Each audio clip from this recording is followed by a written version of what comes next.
Namaste, I am GVN Shubala Siddiqui, Faculty of Physiotherapy and Diagnostic. Today, this video, I'll talk about fixation. So, the fixation, it is a process in which the cells and tissues are fixed in the physical state and partially in chemical state, so that they will withstand subsequently treatment with various reagents with minimum loss. So the distortion or decomposition. Fixatives act by the denaturing or participating proteins, which then form a meshwork due to the cross-linking of proteins. This meshwork tends to hold the other cell constituents in vivo relations to each other, and insoluble proteins provide mechanical strengthening for subsequently procedure.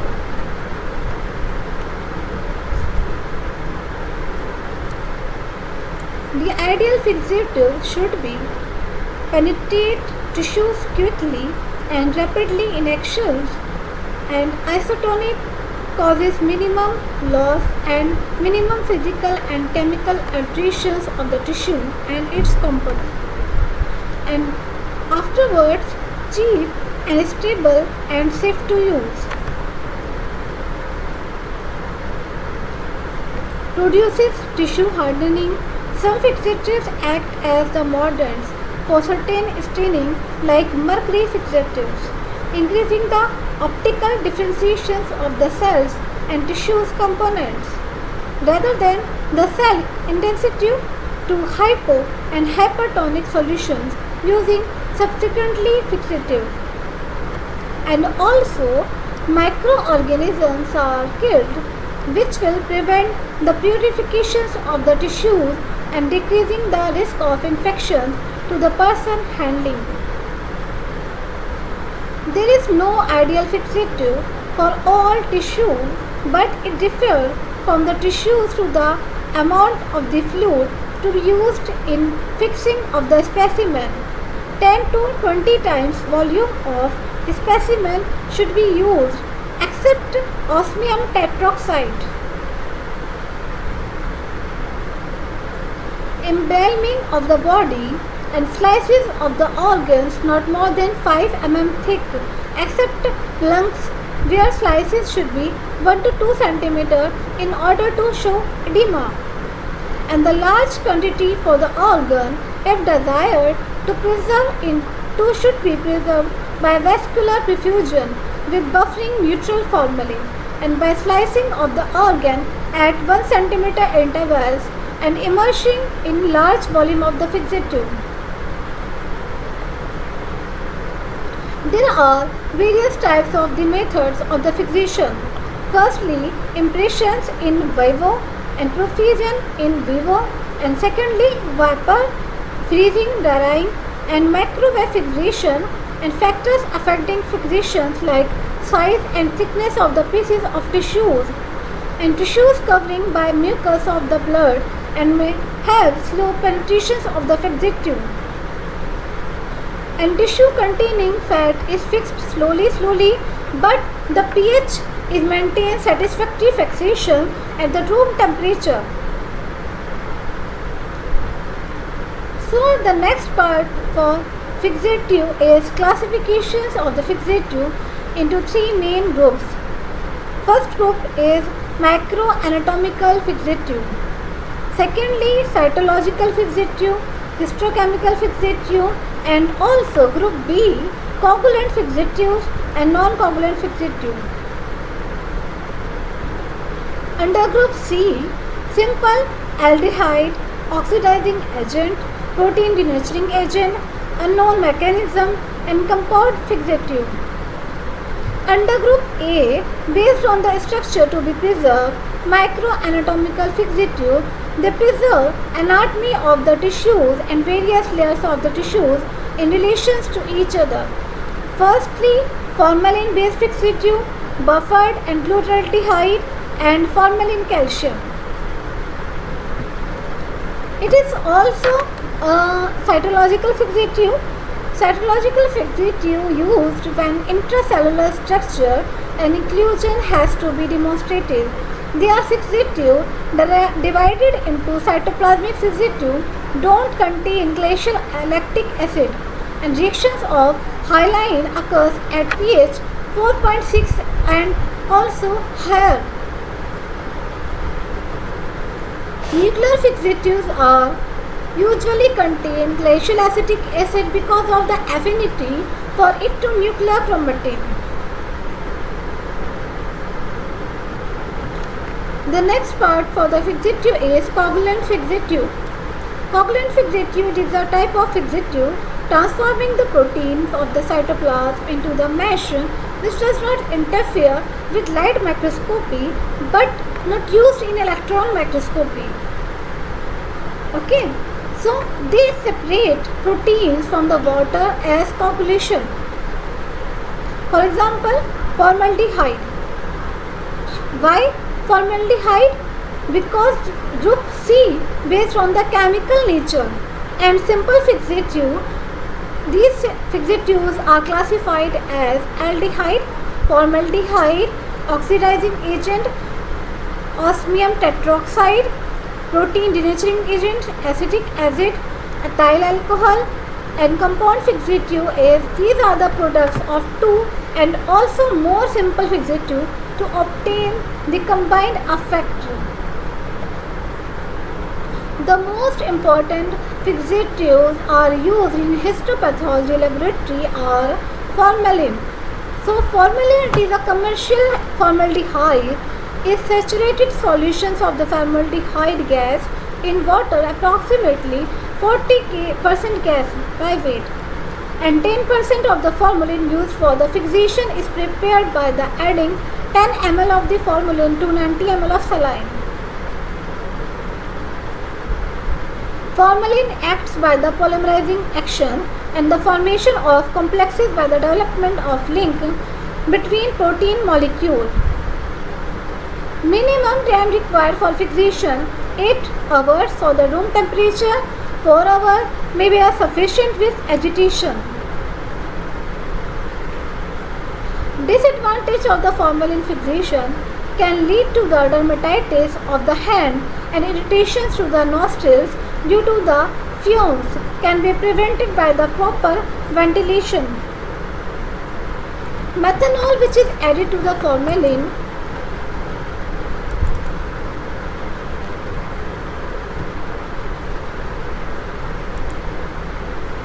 and denaturation of the protein if unstable for the electron microscopy.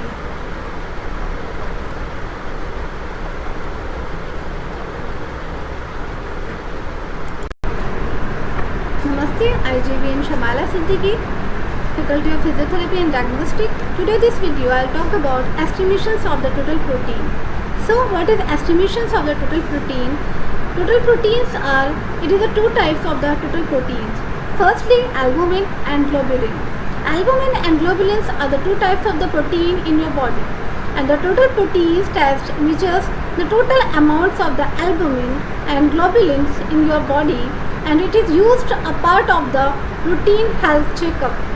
So it may also be used if you have unexpected weight for loss, for example fatigue and any symptoms of the kidney and liver disease.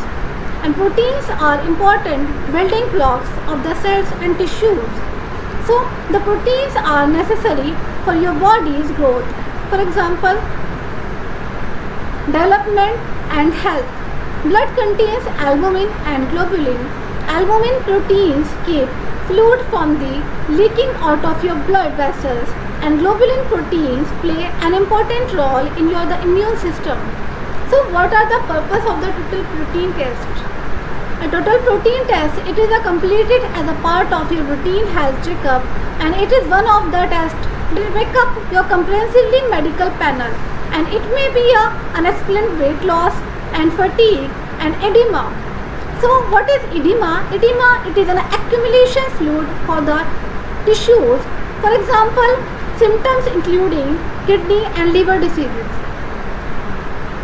The total protein test measuring the total amount of the protein in your blood and specifically looks for the amount of the albumin and globulin. So the test uses a blood sample that's analyzed in the laboratory. For a blood sampling, healthcare provider and your clinicians will join the vein in your arm for the back of your hand. So firstly, I'll clean the site with an antiseptic wipe. So they will wrap a band around your arm to apply the pressure and to area gently inner that needle tube the vein. So next, the blood will collecting into the tube attached to the needle, and the tube is full with the band of the needle will be removing your arm. So in infants or small children, a lancet it is used to puncture the skin and the blood collecting in a small glass pipette. And many medications can affecting the total protein test results. Medications that can affect the test results including firstly steroids, second androgens, corticosteroids, dextran, and also growth hormone, insulin and progesterone hormone.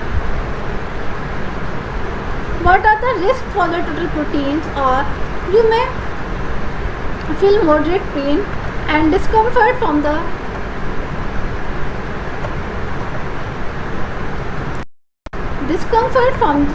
body. The total protein rangings are between 6 to 8.3 grams per deciliter, and this range may vary slightly among the laboratories. And these ranges are also due to other factors like age, gender, populations and testing methods. And the total protein measurements may increasing during pregnancy. If the total protein is abnormal, additionally testing must be performed to identify which specific protein is low or high. Before a diagnosis can be made, elevated total protein may indicate inflammations and infections such as viral hepatitis B and hepatitis C and HIV infections, and bone marrow disorders such as multiple myeloma and Waldenstrom's disease. And low total protein may indicate bleeding and liver disorder. Kidney disorder such as nephrotic disorder or glomerulonephritis and malnutrition, and also malabsorption conditions like celiac disease and inflammatory bowel disease.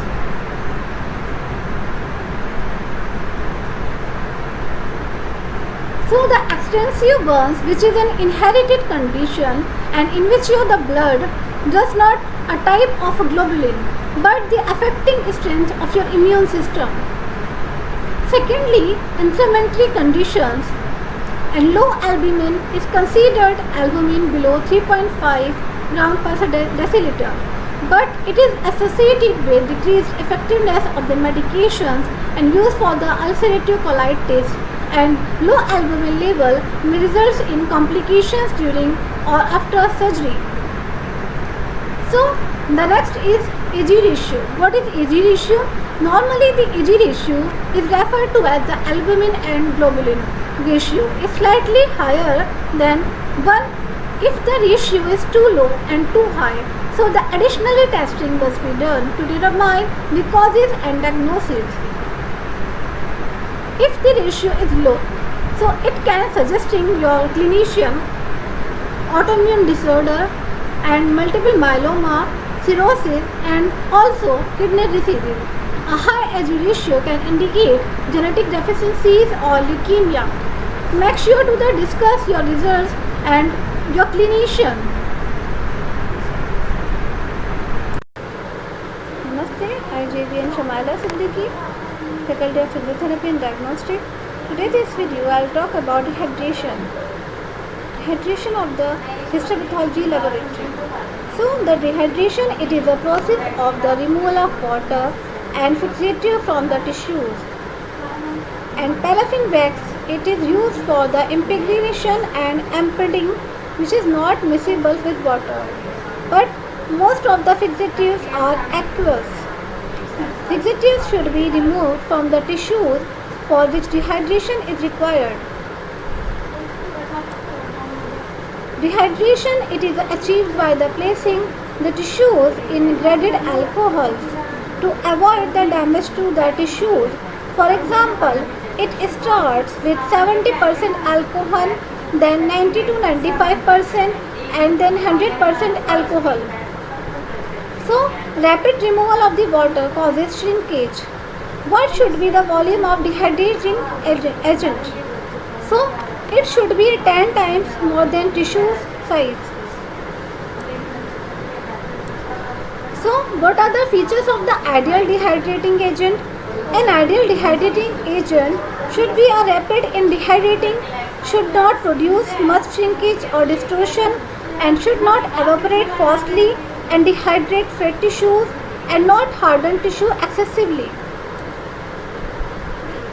So, various dehydrating agents are, for example, ethyl alcohol, isopropyl alcohol, methanol, butyl alcohol, acetone, salicylol, dimethyloxypropane, and dioxane tetrahydrofuran.